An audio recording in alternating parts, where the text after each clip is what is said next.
사도행전 1장 5절부터 8절까지 있는 말씀 보시겠습니다. 여러분과 제가 함께 교독을 읽겠습니다. 제가 먼저 5절 말씀 읽겠습니다. 요한은 물로 세례를 베풀었으나 너희는 몇 날이 못되어 성령으로 세례를 받으리라 하셨느니라.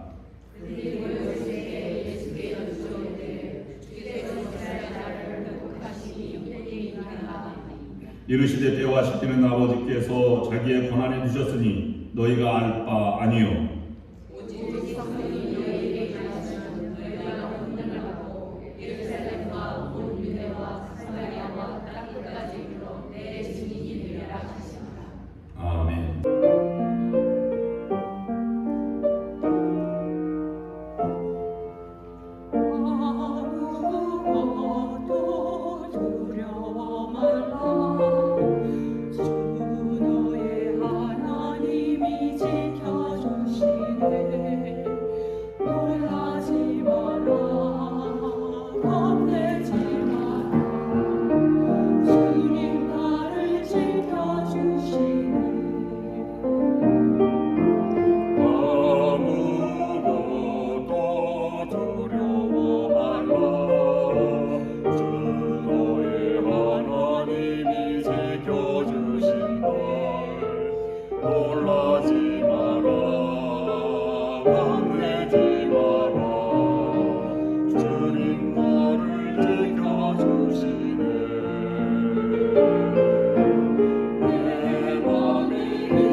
제가 사도행전을 이렇게 쭉 읽어가려고 합니다.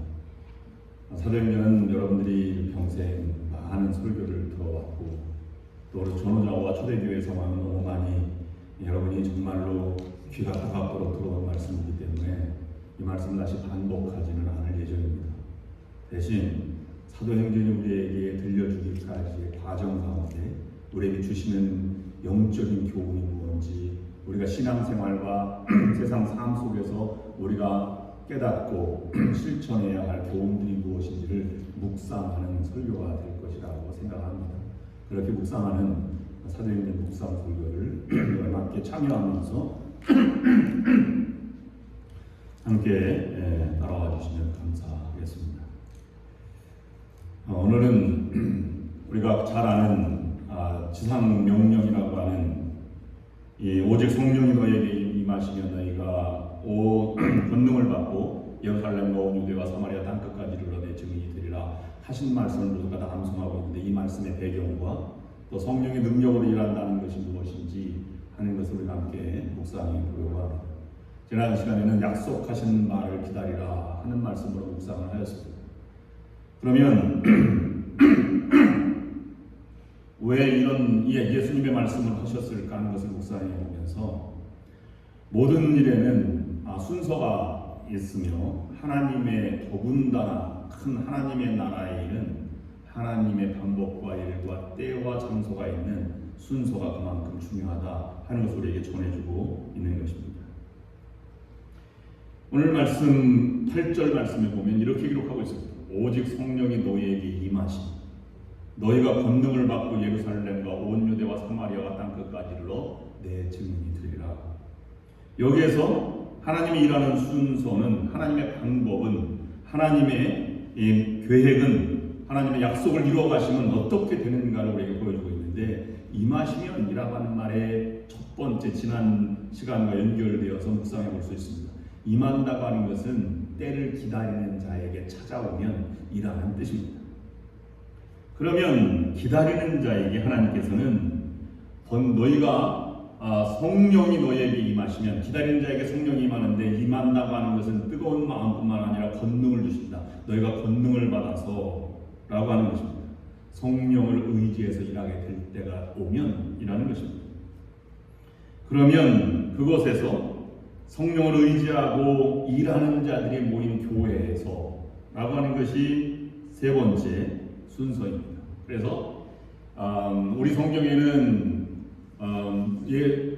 땅끝까지 이르러 라고 하는 하나님 나라의 확장의 범위를 말하지만, 헬라어나 아니면 영어 원문에는 witnesses, 너희가 먼저 증인이 된다. 그래서 제루살렘, 주디아, 아니면 사마리아 and the end of the earth, 모든 세상의 끝까지라는 것으로 우리 총괄되어서 증인이 됐다라고 하는 말은 같은 경험을 가지고 있는 자 또는 같이 본 자라는 것이 증인입니다. 그것을 다시 신앙적으로 의미해서 풀어보면 이것은 한 마음으로 하나의 공동체가 되어서 땅끝까지 이르러 복음의 증인이 돼서 하나님 나라 확장에 나아가는 순서가 된다는 것입니다.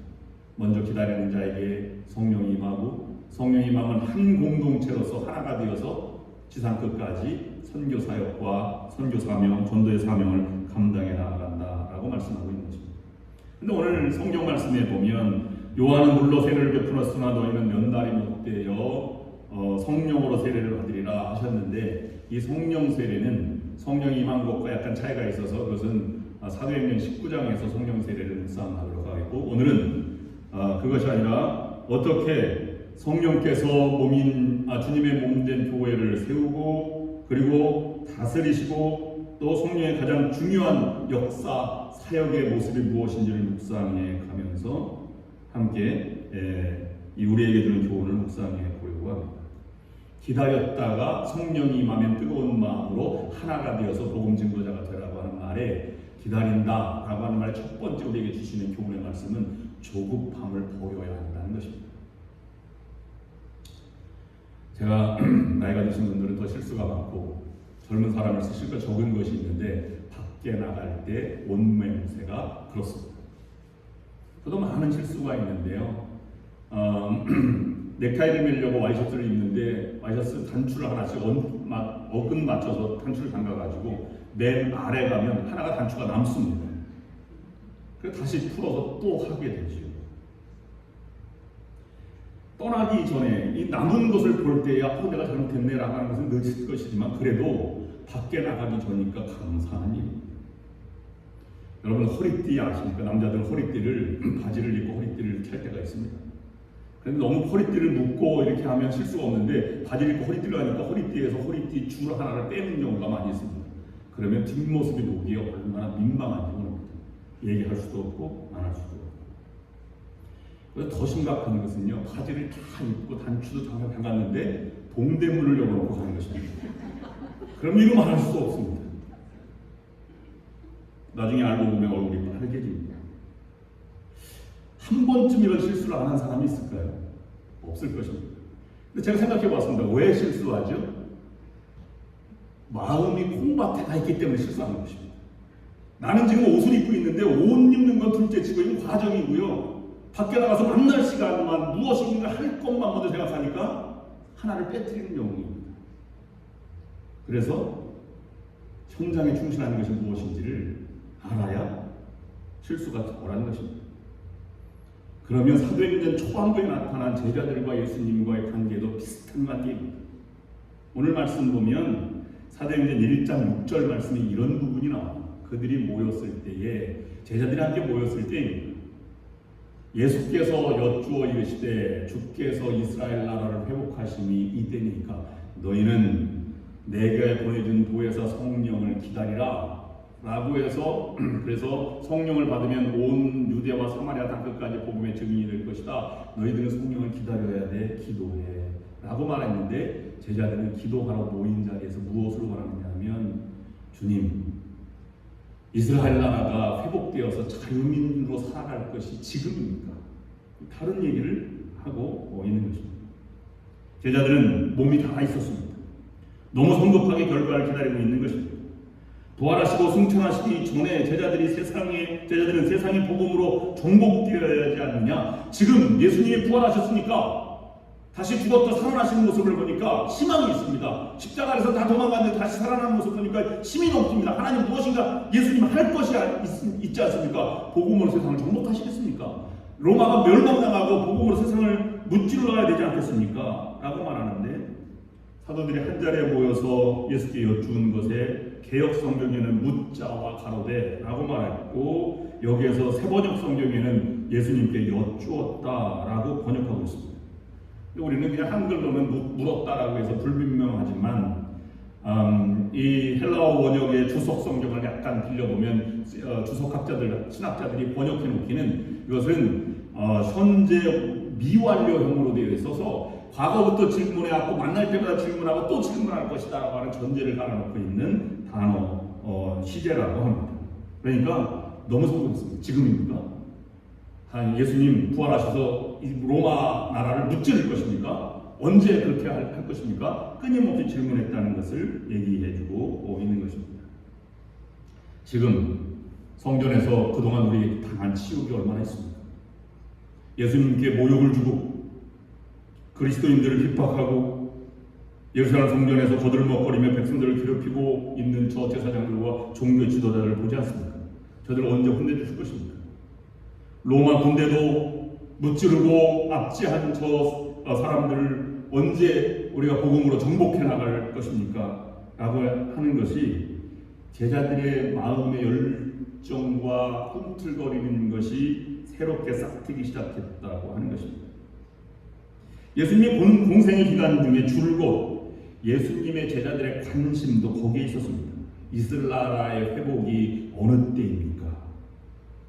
메시아의 출현을 통하여 현재적인 생활의 변화를 기대했던 이스라엘 백성들과 제자들도 많이 다르지 않습니다. 이러한 백성들의 기대는 결코 무리도 아니었습니다. 그 당시에 오랫동안 식민지 생활했고 예루살렘 성전은 무너졌고 마사다 항전에서 모든 가족들이 다 전멸할 정도로 장정들을 죽어나갔으며 항변하던 모든 사람들도 다 치욕스럽게 도전할 수 없을 만큼 피폐된 예루살렘 성전을 바라보면서 우리가 살아있는 것이 무엇인지, 그리고 이스라엘 백성으로 살아간다고 하는 것, 그리고 갈릴리 지역에 더욱더 예수님이 제자들과 함께 선교 전도회를 했던 갈릴리 지역에서는 어부들과 농부들의 수탈은 이루 말할 수 없어서 밥을 먹고 살 정도 없이 그렇게 살아가는 모습들을 바라보면서 정말 우리가 살 때가 언제입니까? 라고 질문하는 것들은 잘못된 질문을 합니다. 예수님이 십자가에 달려 돌아갔을 때 세속적인 권력 앞에 이 병정들에 의해서 무너진 처참하게 십자가에 달려 돌아가실 하셨을 때에는 그 꿈을 접어야만 하는 것을 알았습니다. 그런데 그것이 아니었습니다. 다시 죽음의 사슬을 깨뜨리고 부활하셨다는 소식을 듣고 역시 예수님 말씀은 틀리지 않았습니다. 역시 하나님의 정의는 살아있어 라고 말하면서 나갔던 제자들의 모습입니다. 사람들은 들떠 있었고 어찌하면 흥분했을 수도 있습니다. 사실밖에 안 되지만 사실 내내 예수님이 제자들과 함께 생활하는 것은 아니지만 만날 때마다 이것이 자꾸 되새겨졌고 감동스럽고 뜨겁게 하고 잠깐씩 그들은 뜨거움이 넘쳐났을 것입니다. 그럴 때 예수님은 제자들에게 나타나셔서 전혀 다른 방법으로 기다려라. 1장 4절 말씀 보면 이렇게 했습니다. 사도와 함께 모이사 그들에게 분부하여 이르시되 예루살렘을 떠나지 말고 내게서 들은 바 아버지께서 약속하신 것을 기다리라. 예수님은 이러한 제자들의 모습을 잘 알고 있었습니다. 지금은 때가 아니다. 그것은 그런 방법이 아니다. 하나님의 방법과 하나님의 때는 전혀 너희들과 다르다. 지금 너희들이 나아간다고 하는 두려움이 극복될 것이 아니며 세상이 전복될 것이 아니다. 그리고 너희들은 아직도 겁장이면서 아직도 견뎌하기 쉬운 마음들이다. 전적으로 달라지지 않았다. 그러니 때를 기다려서 너희들이 일하는 것이 아니라 하나님이 일할 때까지 기다려야 한다라고 하는 것을 예수님은 제자들에게 말씀해주고 있는 것입니다.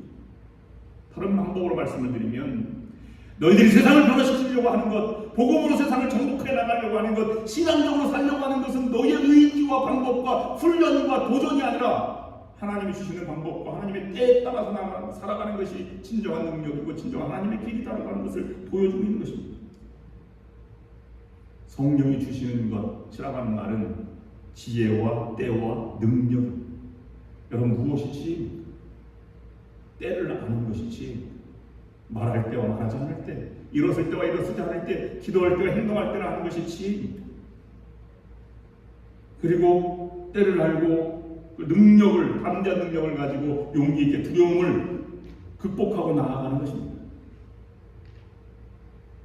그래서 제자들은 지금 나아가면 처절하게 무너지고 다시 고통과 원수의 공격이 이겨낼 수 없지만 그것을 이겨낼 만한 하나님의 때와 하나님의 성령의 능력을 받으면 너희들은 너희들보다 더, 너희들이 계획한 삶보다, 너희들이 가진 달란트보다 훨씬 더 많은 일을 하게 될 것이다. 오히려 내가 한 일보다 더 큰 일을 행할 것이다 라고 제자들에게 예수님은 가르치고 있는 것입니다. 그러면 조급함을 버리면 어떻게 해야 됩니까? 두 번째는 조급함을 버리고 성령이 찾아오면 권능을 받고 라고 하는 말은 하나님의 능력을 받는데 능력은 가슴이 뜨거운 마음으로 라는 것입니다. 가슴으로 일하라는 것입니다. 여러분 목회를 한 30년 이렇게 하다 보면 사람들 보면 다 합니다. 여러분 인생을 살아본 분들은 대부분 다 합니다. 뭐 무당이라고 해서 아는 것도 아니고 점 보는 사람들의 점괘가 나와서 아는 것도 아닙니다. 도사가 되어서 아는 것도 아닙니다. 인생의 경륜이 연륜이 있다면 그렇게 보이게 되어 있습니다. 사람 마음의 영장이기 때문에 그렇습니다. 그러면 그 사람들은 자신도 볼 줄 압니다. 내가 정말로 무엇이 옳은지 그른지 압니다. 그런데 누구든 옳은 방법으로만 살아가면 좋은데 그렇게 살지 않습니다. 왜 그렇습니까? 자존심이 그것을 못하게 하고 나의 욕심이 양심의 소리를 무너지게 하고 양심의 소리를 듣지 않도록 무시하며 살아가도록 우리를 요청하고 있는 세상적인 삶 때문에 그렇습니다. 존 웨슬리 목사님은 감리교도들에게 말하기를 모든 것이 다 무너졌으나 하나님이 우리에게 보여준 하나님의 형상의 그림자가 남아있는데 그것은 양심이라고 했습니다. 양심을 통해서 하나님 우리에게 말씀해 주시는데 누구든지 하나님이 원하시는 하나님의 말씀이 무엇인지 하나님의 방법이 무엇인지를 다 안다고 하였습니다. 그런데 사도행전에는 사도들의 가슴 깊이 울리는 성령이 임하시는 일을 따라 살아가도록 그때까지 기다려라 라고 하는 것을 여기서 말씀해주고 있습니다. 그러면 여러분 가슴이 뜨거워지면 갑자기 뜨거워져서 모든 일이 완벽하게 되면 얼마나 좋겠습니까?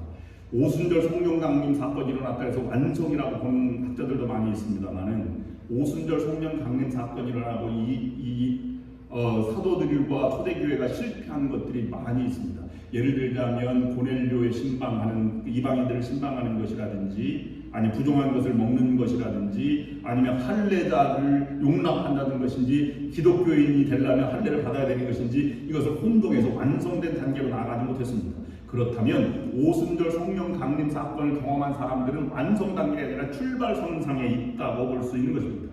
한 번에 180도 변하는 것이 아니라 조금씩 변해가고 있는 것입니다. 그래서 성령의 인도가 무엇인지 그들은 하나하나 경험해보면서 그것을 경험해 나가고 있습니다.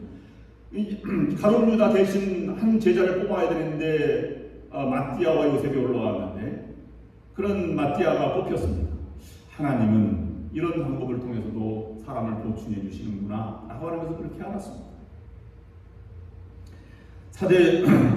사도들과 초대교회 성도들은 모두가 자기의 삶의 바운더리에서 삶을 살아갔습니다. 그런데 베드로가 나와서 일어나서 형제들이여 부형들이여 회개하고 하나님 예수 그리스도를 믿으십시오 라고 말할 때 모든 사도들은 말하지 않고 저분이 하는 말이 내가 하는 말이라고 인정을 하였고 사도들 앞에 제자들과 많은 사람들이 무릎 꿇고 있는 것을 발견하게 됐습니다. 내가 하고 싶은 말, 생각 모든 것을 줬고 내 경험을 줬고 하나님이 원하시는 길로 나아가는 길이 어떤 길인지를 그들은 알고 그 길로 걸어가게 되었다는 것입니다. 그러면 구체적으로 하나님이 가슴 속으로 말씀하는 음성은 무엇일까요? 그것은 하나님의 구원의 확신입니다. 성령의 역사는 구원을 확신시켜줍니다. 그 구원의 확신이란 무엇입니까? 하나님이 나와 함께 하시고 나를 이끌어 가시고 구원해 주셨고 은혜의 삶으로 더 나아가서 하나님의 자녀의 신분으로 우리를 바꾸어 주셨다라고 하는 것이 로마서 칭의로 하나님의 의롭다 인정함을 받았다고 하는 것의 전제 조건이 되는 것입니다. 사도 바울은 로마서 8장 16절 말씀에서 이렇게 기록하고 있습니다. 성령이 친히 우리의 영과 더불어 우리가 하나님의 자녀인 것을 증언하시나니 라고 기록하고 있습니다. 이 일을 하나님의 구원의 자녀임을 증거한다. 하나님을 확신하지 않고 자신의 구원의 확신이 없는 사람, 하나님의 자녀임을 확신하지 못하는 사람, 그 사람은 부르심에 응답해 나갈 수 없으며 모든 사람 하나님의 일에 쓰임받을 수 없음을 여기서 말씀하고 있는 것입니다. 그러면 구원의 확신이라고 하는 것은 무엇입니까? 기쁨입니다. 내가 구원받았으니 기쁨입니다. 기쁨과 더 중요한 것은 기쁨이 사라지지 않는 평안입니다. 평안임보다 더 중요한 것은 두려워하지 않는 것입니다. 두려워하지 않는 것은 하나님을 전혀 의심하지 않는, 하나님은 나의 요새요 나의 바위시다, 하나님이 나와 함께 하신다는 것을 조금 더 의심하지 않는 것입니다. 그러게 담대하고 평안한 삶을 살아가게 되는 것입니다. 그런 사람은 하나님의 자녀답게 살아갑니다. 그의 인격에서, 말에서, 성격에서, 행실에서도 그렇게 살아가게 되어 있습니다.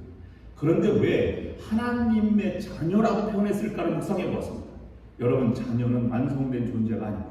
자녀는 자라나는 존재입니다. 언제가 완성이 되겠지요. 그런데 우리도 하나님의 자녀가 됐다고 하는 것은 우리도 성장해 나가는 과정이 되어야 된다. 그리스도의 장성한 분량까지 성장해 나가라고 우리를 불러주신 것이고 자녀 삼아주신 것입니다.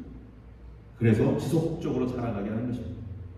에스겔서 36장 26절 27절 말씀 보면 또 새 영을 너희 속에 두고 새 마음을 너희에게 주되 너희 육신에서 굳은 마음을 제거하고 부드러운 마음을 줄 것이며 내 영을 너희 속에 두어 너희로 내 율례를 행하게 하리니 너희가 내 규례를 지켜 행할지라 라고 말씀하고 있습니다. 성령은 어린아이와 같은 우리를 예수 그리스도의 마음을 닮아가게 이끌어 가십니다. 그래서 어느 순간에 우리는 하나님 말씀에 순종하는 자녀로 담대하게 복음의 증거자로 살아남게 되는 것입니다. 그래서 이 하나님의 주신 것을 귀중하게 여기지 않으면 성령을 누릴 수도 없고 하나님께 쓰임받을 수 없습니다. 하나님의 사람이 하나님과 교제하며 하나님의 일을 하려면 하나님이 주신 모든 것들을 받아들이고 올바로 인식할 줄 알아야 합니다. 옆에 있는 교우들 하나님 주신 것입니다. 친구들도 하나님 주셨습니다. 하나님 배우자도 주셨습니다. 그러면 가장 귀하게 여겨야 할 배우자에게도 하나님에게도 쓰임을 받게 되는 것입니다. 목회자로서 여러분들 만나는 것은 하나님이 보내주신 것입니다. 여러분들도 목사님을 받아들이는 것은 하나님이 주신 것으로 인식하는 것입니다. 이것을 귀중하게 여기지 않으면 우리가 하나님의 사역에 쓰임받을 수 없게 되는 것입니다. 하나님이 주시는 것들은 세상적인 것으로 깨달을 수가 없습니다. 하나님의 것은 하나님의 영으로 깨닫게 됩니다.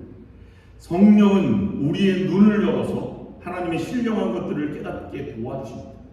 그래서 고린도전서 2장 10절 말씀에 이렇게 기록하고 있습니다. 우리가 세상의 영을 받지 아니하고 오직 하나님의 영으로 하나님으로부터 온 영을 받았으니 우리는 우리로 하여금 하나님께서 우리에게 은혜를 주신 것들을 알게 하려 하십니다. 하나님의 영이 아니면 깨달을 수 없습니다. 교회는 하나님이 주신 것입니다. 교회가 주님의 몸이라고 하는 것은 신앙의 신비, 믿음의 신비이고 복음의 신비입니다. 성령의 도우심 없이는 절대로 이해할 수 없는 것입니다. 그러므로 우리가 성령의 진리이신 성령을 깨닫고 나면 그리스도를 날마다 더 잘 알게 되고 닮아가게 되는 것입니다. 그러면 우리가 기다렸습니다. 조급하지 않게 기다렸다가 뜨거운 가슴으로 나를 열어서 하나님의 자녀를 닮아가게 하도록 하나님의 중심이 되어서 성령이 역사하는 것으로 내가 뜨거운 가슴으로 일하도록 그를 초청했습니다. 그럼 무슨 일을 해야 되겠습니까? 이것은 사람을 세우고 일으키는 일을 하는 것이 중요한 것입니다. 사도행전은 성령의 역사로 말미암아 오로지 사도들로 말미암아 사람을 세우고 교회를 세우고 복음을 전하고 복음의 증거를 하는 것이 사도행전의 전적인 일입니다. 사람을 세운다는 것은 무엇입니까? 오늘부터 당신을 우리의 반장으로 세웁니다. 속장으로 세웁니다. 아니면 자녀들에게 이렇게 얘기할 때가 있습니다. 너는 이번 여행할 때 내가 한번 반장해봐라. 우리가 너에게 모든 권한을 주겠다. 라고 하면 자녀가 얼마나 기뻐하는지 모릅니다. 그래서 열심히 준비해서 그러면 우리가 다른 사람을 세워준다고 하는 것은 다른 말로 표현하면 그 사람에게서 배운다는 뜻이 존재되어 있습니다. 나는 따르겠다. 내가 하는 대로 나는 배우겠다 하는 것입니다. 젊은 사람에게 차세대를 이끌어갈 사람들에게 배움의 자세가 없으면 절대로 사람을 세울 수 없습니다. 우리의 경험으로 옛 어른들의 말로는 나 때는 말이야 이렇게 말하는 것으로 사람이 세워지지 않습니다.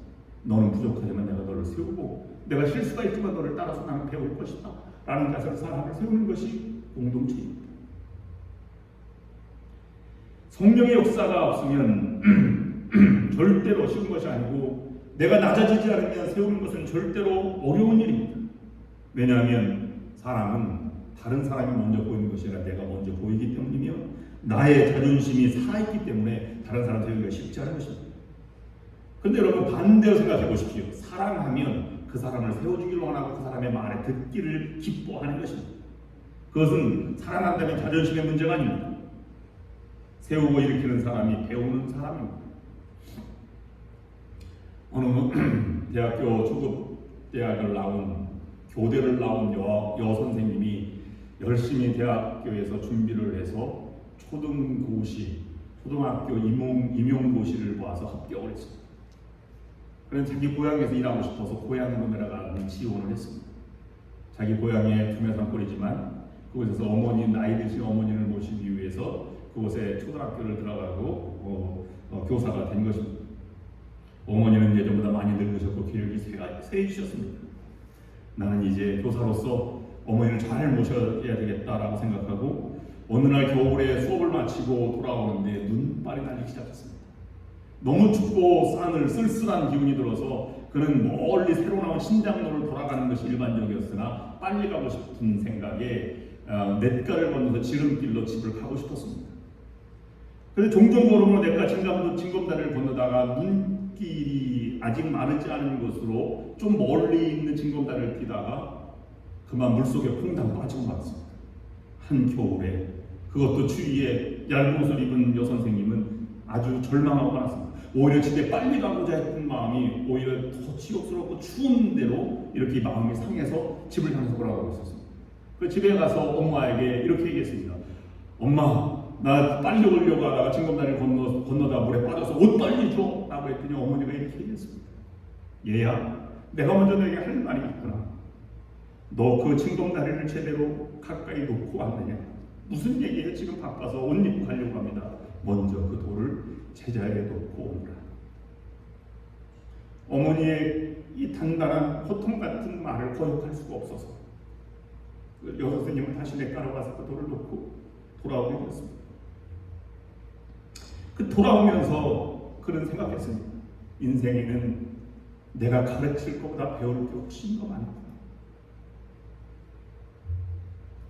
우리는 배울 것이 없다고 생각할 때가 많이 있습니다. 그러나 그렇지 않습니다. 하나님이 나에게 보내주신 사람들이라고 했습니다.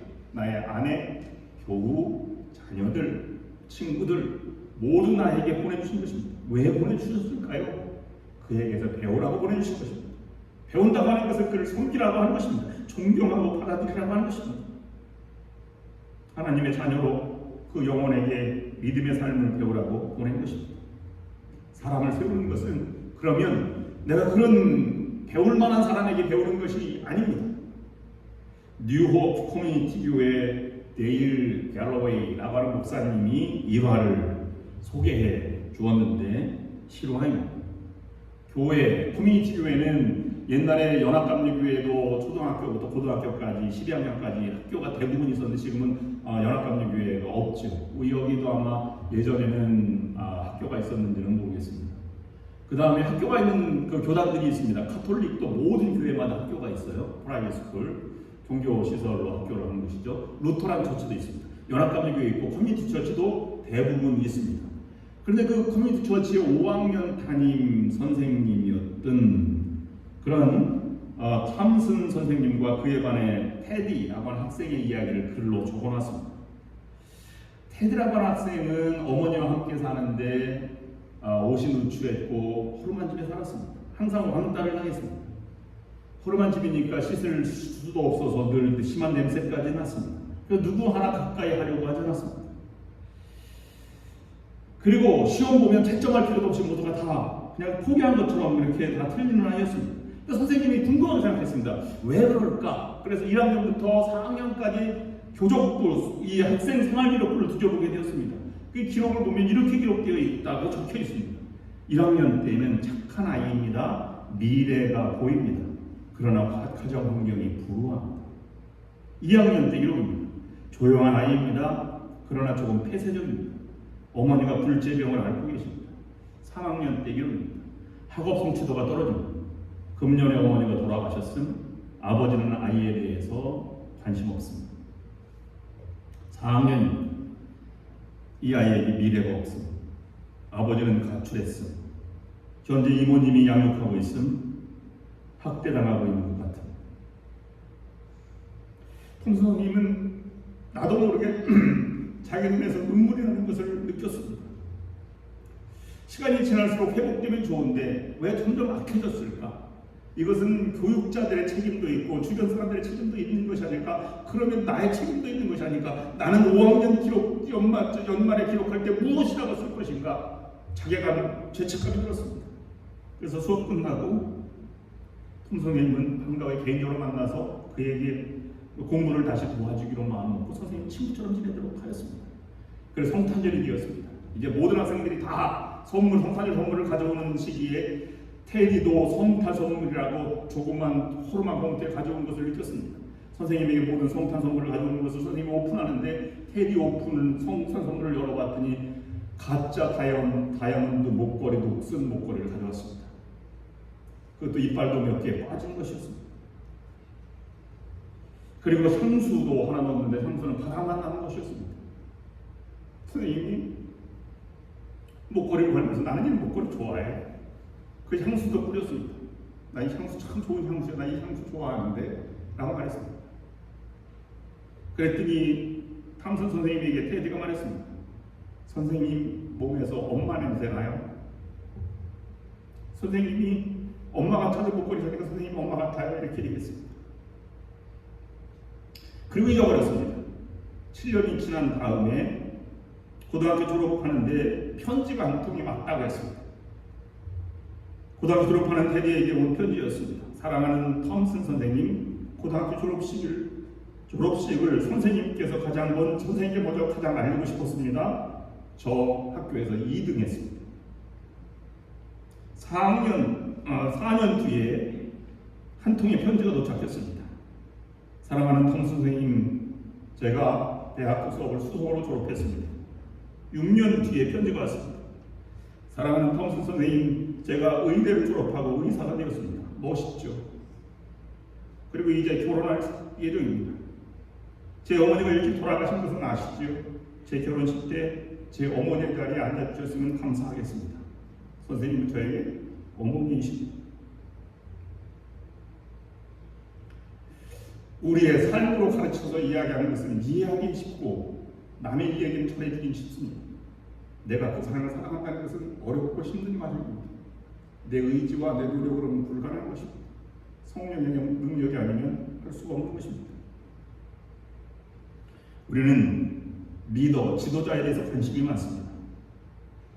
그런데 성령을 받은 성도라면 지도자를 따라서 살아가는 것에 판단하지 않고 따라가는 것이 중요합니다. 따라가야 할 정신이 판단하는 것보다 훨씬 더 소중한 영적인 리더십을 인정하고 성령의 능력으로 살아가는 삶의 모습입니다. 건강한 교회는 약한 부분을 채워주는 것이 우물 이론이라고 얘기를 하기도 합니다. 그래서 터진 곳을 막는 것이 중요한 것처럼 건강한 교회는 약한 자들이 존중받고, 교회가 왜 거룩한 것입니까? 누구 하나도 인생의 존엄성을 무시할 수 없는 공동체가 교회이기 때문에 교회는 거룩한 것이라고 말할 수 있는 것입니다.